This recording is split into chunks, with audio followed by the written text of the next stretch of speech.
नमस्कार दोस्तों, knowledge stream centre of learning में आपका स्वागत है। आपके एग्जाम प्रिपरेशन को और बेहतर बनाने की तरफ एक कदम।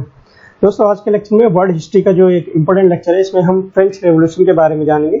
वो क्या क्या कंडीशन थी जो ultimately led to French revolution, उसके बारे में डिस्कस करेंगे। चलिए स्टार्ट करते हैं आज का लेक्चर। और लेक्चर स्टार्ट करने के लिए आपसे अनुरोध है, नॉलेज स्ट्रीम को प्लीज सब्सक्राइब कर लें और नेक्स्ट वीडियो के नोटिफिकेशन के लिए बेल आइकन को जरूर दबा लें। बेसिकली जो फ्रेंच रेवोल्यूशन था, it was a period of social और पॉलिटिकल अपहेवल, मतलब और फ्रांस में जो कि सोशल और पॉलिटिकल अपहेवल हुआ था। और इसका जो स्टार्टिंग ईयर माना जाता है वो 1789 या 1789 और लगभग 1799 तक चलता है। जो रेवोल्यूशन है 1799 में फ्रेंच रेवोल्यूशन की समाप्ति होती है और एक रिपब्लिकन की इस्टेब्लिशमेंट होती है। तो French revolution basically opened a new chapter in the history of Europe. ये यूरोप के इतिहास में एक नया चैप्टर के रूप में उभर कर आता है। It mark a turning point in the history of humankind also. मानवता के लिए भी फ्रेंच रेवोल्यूशन को याद किया जाता है। The French revolution put an end to an age old absolute monarchy, feudal law and social inequalities. Basically जो तीन पिलर कह सकते हैं जो प्रीवियस से वो सोसाइटी वो स्टैब्लिश थी, वो एब्सोल्यूट मोनार्की के ऊपर फ्यूडल लॉ चल रहे थे उस समय, और सोशल इनइक्वालिटीज जो फैली हुई थी, उनके अगेंस्ट जो फ्रेंच रेवोल्यूशन एक स्टॉर्म बन के आता है और अल्टीमेटली इन सब चीजों को वहां से फिनिश करता है। It introduce the first time the idea of republicanism based on liberty, equality and fraternity. जो भी हमारे कॉन्स्टिट्यूशन में भी जो एक रिपब्लिकन का idea of liberty, equality, fraternity, वो बेसिकली फ्रेंच रेवोल्यूशन से ही बोरोड है। तो यहाँ पर first time idea of republicanism का गठन करता है फ्रेंच रेवोल्यूशन, और लिबर्टी, इक्वालिटी और फ्रेटर्निटी के बेसिस पे रिपब्लिकन का यहाँ पर निर्माण होता है। These ideas had influence in the entire continent of Europe and also the world। जैसे कि हम देख सकते हैं कि हमारे कॉन्स्टिट्यूशन में भी ये जो रिपब्लिकनिज्म का जो भी बेसिस है, लिबर्टी, इक्वालिटी और फ्रेटर्निटी, वो यहीं से ही लिया गया है। इस तरीके से ये बेसिक आइडिया जो फ्रेंच रेवोल्यूशन से रिलेटेड है, वहाँ पर हमने डिस्कस किया। बेसिकली जो फ्रेंच रेवोल्यूशन के कॉजेज क्या थे, उनके बारे में जान लेते हैं। उन कॉजेज को हम ब्रॉड रूप में पॉलिटिकल कॉजेज, सोशल और इकोनॉमिक कॉजेज के रूप में डिवाइड कर सकते हैं।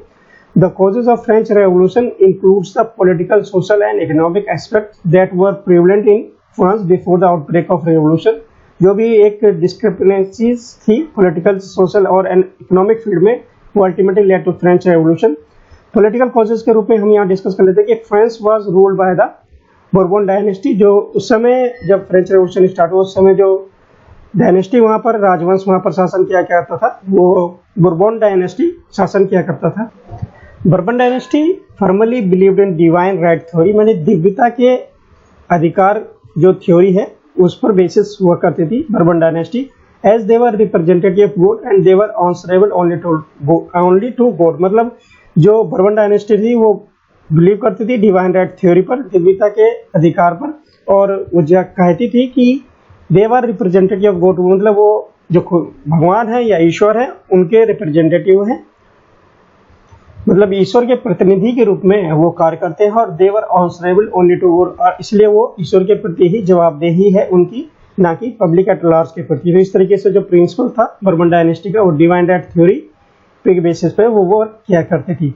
जो लुइस 14वां था, वो एक स्ट्रॉन्ग और पावरफुल रूलर था बर्बन डायनेस्टी का। ही वाज रूल्ड, बेसिकली उसका जो कार्यकाल था, राइन था, वो बेसिकली उसमें कई उन्होंने युद्ध लड़े थे, जिसकी वजह से जो इकोनॉमी थी फ्रांस की, वो धीरे धीरे बर्बादी के कगार पर पहुंच गई थी। तो इसलिए लुइस 14 का जो इकोनॉमिक कॉज होता है अगर फ्रेंच रेवोल्यूशन में, तो उसमें लुइस 14 का जो बहुत ही ज़्यादा इंपॉर्टेंट कंट्रीब्यूशन रहता है कि जिस तरह से इकोनॉमी जो है ना, उसे इस कार्यकाल में धीरे धीरे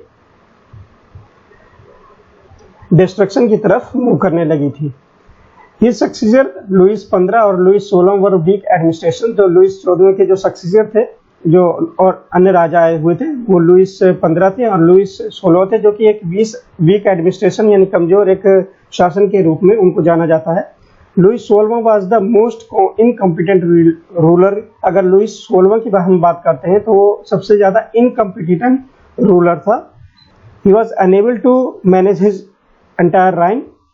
यहाँ पर जो लुइस 16वां की वाइफ थी और जो रानी थी Marie Antoinette, who interfered too much in the administration. यहाँ पर जो लुइस 16 जो कि हमने जाना कि इनकम्पिटेंट रूलर था, तो क्वीन यानी उनके जो रानी थी मैरी एंटियोनी, वो इंटरफेयर करती थी, जो भी एडमिनिस्ट्रेशन के वर्क हुआ करते थे। बेसिकली धीरे धीरे she was become a very powerful person in the administration of French monarchy and she was truly ignorant भी थी और suffering from the French people।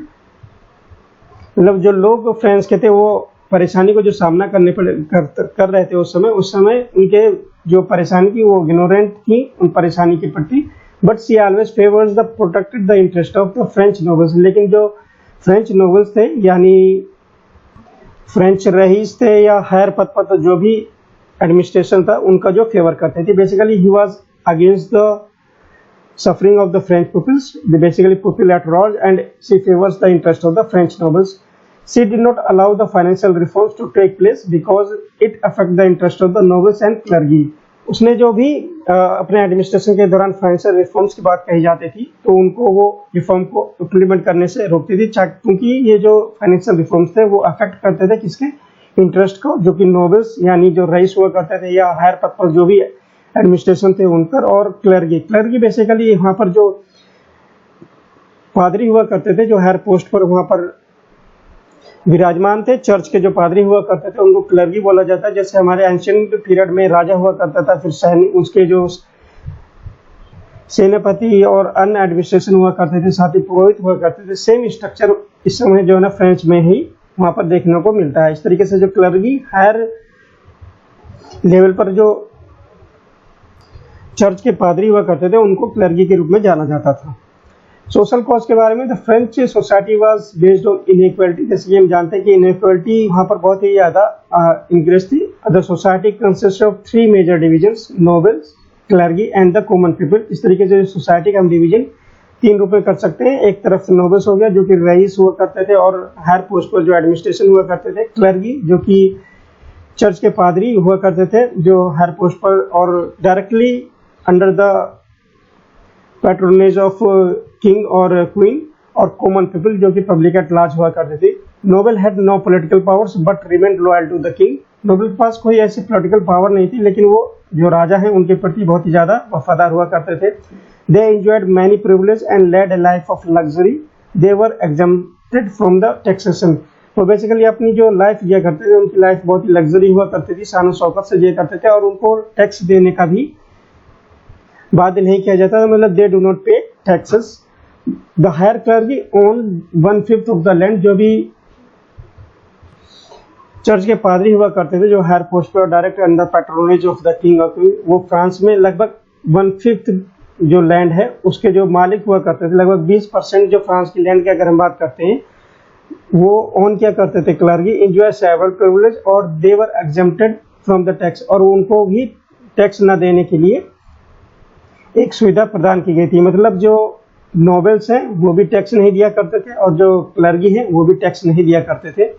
But the lower clergy were denied all these privilege. जो छोटे पादरी हुआ करते थे उनको ये जो प्रिविलेज हैं इनको नहीं मिला करती थी। Therefore they turn against the higher clergy during the revolution. इस तरीके से उन जो लोअर क्लर्गी हैं, लोअर जो मतलब और छोटे पादरी हुआ करते थे वो हर पादरी के जो प्रिविलेज मिला करता था उसके प्रति जो नाराज थे और इस तरीके से रेवोल्यूशन में वो भी पार्टिसिपेट उन्होंने किया था। Both the nobles and the higher clergy led a life of ease and pleasure without bothering about the rest condition of the masses. तो इस तरीके से जो डिवीजन है सोसाइटी का उसके बारे में यहाँ पर हमने जाना। The majority of population in France belong to the third category. जो तीसरी कैटेगरी के जो लोग हैं उनमें से traders, lawyers, owner of industries, government servants, peasants, workers etcetera, ये जो थर्ड कैटेगरीज में लोग आते हैं यानी पब्लिक एट लार्ज, वो मेजॉरिटी ऑफ पॉपुलेशन थी उस समय फ्रांस की। यहाँ जो बेसिक डिफरेंस नोबल्स और क्लर्गी और जो पब्लिक एट लार्ज के बीच में थी कि जो नोबल और क्लर्गी को टैक्स नहीं देना पड़ता था, वहीं पब्लिक एट लार्ज को टैक्स देना पड़ता था। Hence it was said that noble fight, clergy pay and the people pay।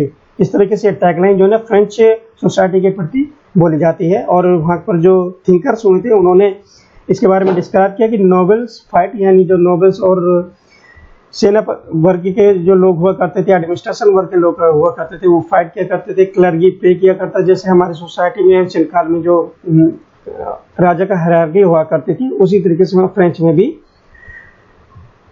Same hierarchy उस समय प्रेवलेंट थी। और पीपल पे यानी पीपल जो टैक्स किया करते थे। एक वहाँ पर इम्पोर्टेंट टैक्स था लैंड टैक्स, जिसको टैली के नाम से जाना जाता था, वो entirely paid by the pheasant. Another tax था सॉल टैक्स, जिसको गैबल बोला जाता था। It was a burden on the common people. जो बेसिकली जो पीजेंट है वो टैली यानी लैंड टैक्स पे किया करते थे, और जो कॉमन पीपल है वो सॉल टैक्स या गैबल पे किया करते थे। The head of the each family had to pay the capitation tax. जो फैमिलीज हुआ करती थी वो कैपिटेशन टैक्स भी पे किया करते थे।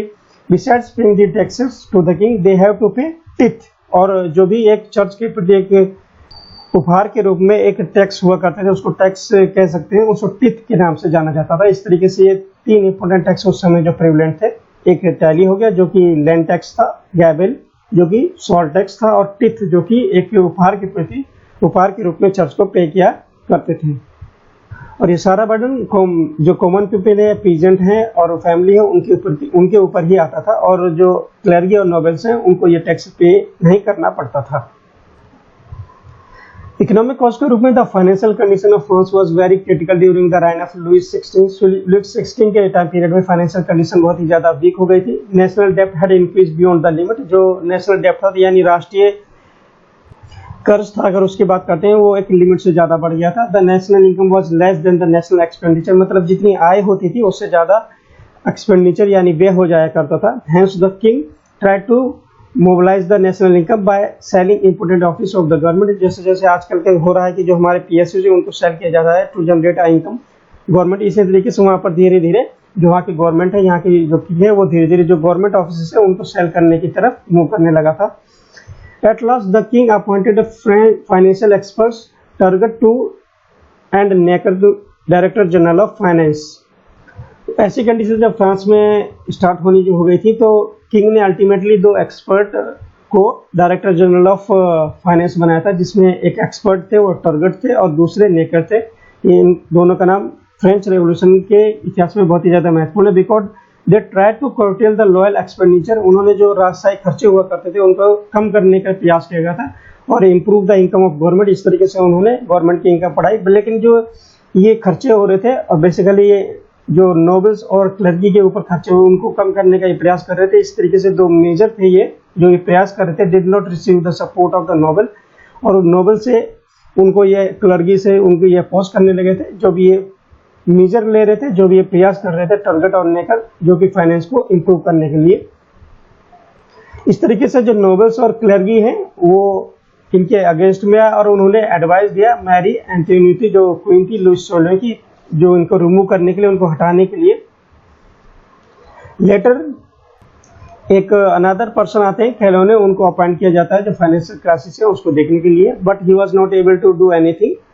और उन्होंने जो फ्रेश टैक्सेस और इम्पोज कर दिए थे। तो therefore Louis 16 was forced to convene the state assemblies after a gap of 175 years on the 5 May 1789 को स्टेट असेंबली ऑर्गेनाइज की जाती है लुइस 16 के द्वारा, क्योंकि फाइनेंशियल कंडीशन उस समय फ्रांस की इतनी बेकार हो गई थी जिसको हैंडल करना बहुत ही ज़्यादा मुश्किल था। यह जो स्टेट जनरल है उसको स्टेट जनरल के नाम से भी जाना जाता है। ये इम्पोर्टेंट क्यों है? क्योंकि it was a representative assembly है बेसिकली, जहाँ पर फाइनेंशियल कंडीशन आ रही थी तो एक असेंबली का कन्वीन किया गया था। उसमें 3 स्टेट जो कि फ्रांस में उस समय जैसा हमने डिस्कस किया था, और 3 स्टेट और 3 सेगमेंट ऑफ सोसाइटी, जिसमें जो फर्स्ट स्टेट के नाम के रूप में क्लर्की का नाम आता है, तो clergy was under the first state. वहीं अगर नोबिलिटी की बात आती है, जो उसमें रईस हुआ करते थे और हर पद पर जो एडमिनिस्ट्रेशन होता था उनको सेकेंड स्टेट के रूप में जाना जाता है। और वहीं अगर हम बात करते हैं जो पीपल एट लार्ज थे या जो भी जनरल पब्लिक थी, उनको थर्ड स्टेट के रूप में जाना जाता है। बेसिकली इन तीनों की ये एक असेंबली है जिसको स्टेट असेंबली या स्टेट जनरल के नाम से जाना जाता है। तो उसी का कन्वीन किया गया था, उसी को ही 175 ईयर्स के बाद 5 मई 1789 को बुलाया गया था। और उसी में बेसिकली मेन पर्पस क्या था, जो भी फाइनेंशियल कंडीशन है वो वहाँ पर क्या है उनके बारे में डिस्कस करना। तो यहाँ पर जो असेंबली है स्टेट जनरल, उसके 3 जो प्रमुख अंग हैं वो है क्लर्की फर्स्ट स्टेट के रूप में जाना जाता है, नोबिलिटी सेकंड स्टेट के रूप में जाना जाता है, वहीं पर पीपल एट लार्ज उनको थर्ड स्टेट के रूप में जाना जाता है।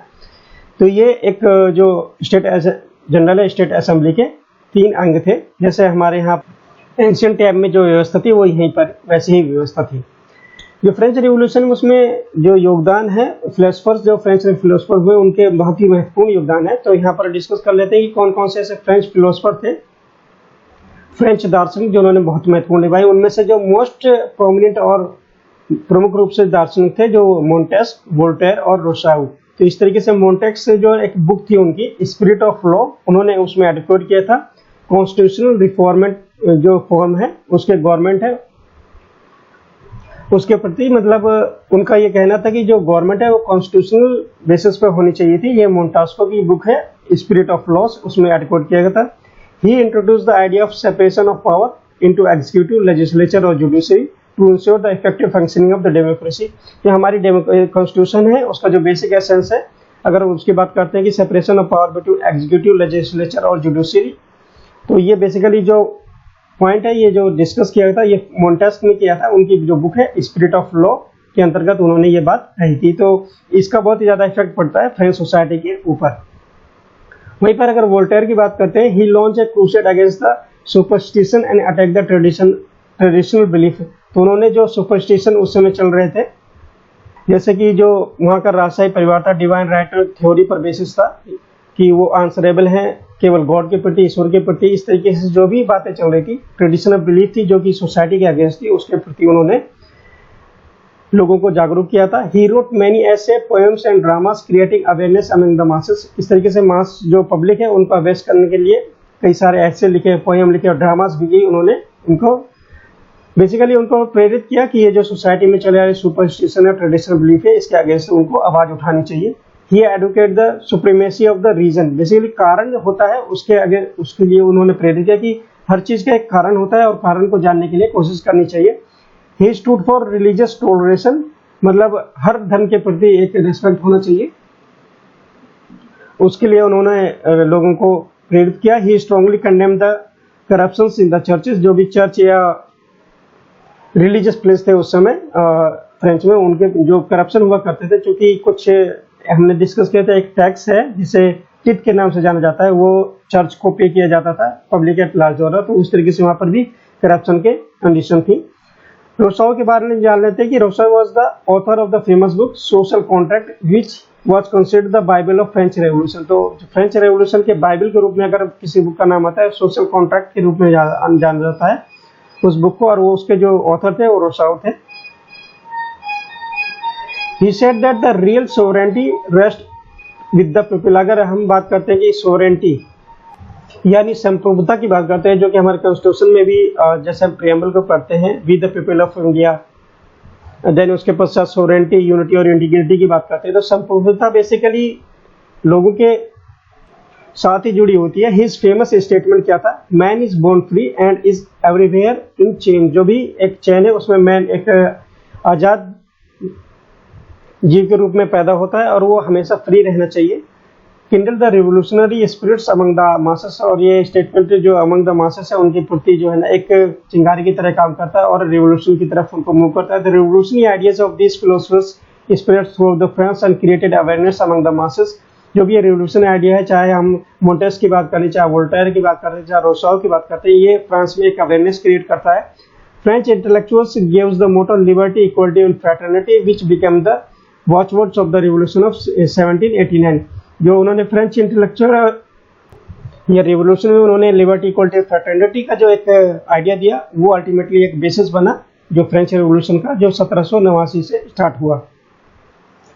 जो दोस्तों आज के लेक्चर में हमने बेसिकली रीजन, जो फ्रेंच रिवोल्यूशन के रीजन क्या क्या थे, वहाँ की जो सोसाइटी थी उसके बारे में जाना, जो बेसिकली कोजेस थे, चाहे वो इकोनॉमिक कोजेस हो, चाहे सोशल कोजेस हो, चाहे पॉलिटिकल कोजेस हो, और साथ ही साथ जो फ्रेंच फिलोसफर थे उन्होंने क्या योगदान दिया इस फील्ड में, इसके बारे में डिस्कस किया। आपको लेक्चर कैसा लगा प्लीज कमेंट बॉक्स में जरूर बताइएगा, और नॉलेज टीम से जुड़ने के लिए धन्यवाद। जाते जाते नॉलेज टीम को सब्सक्राइब करना ना भूलिएगा।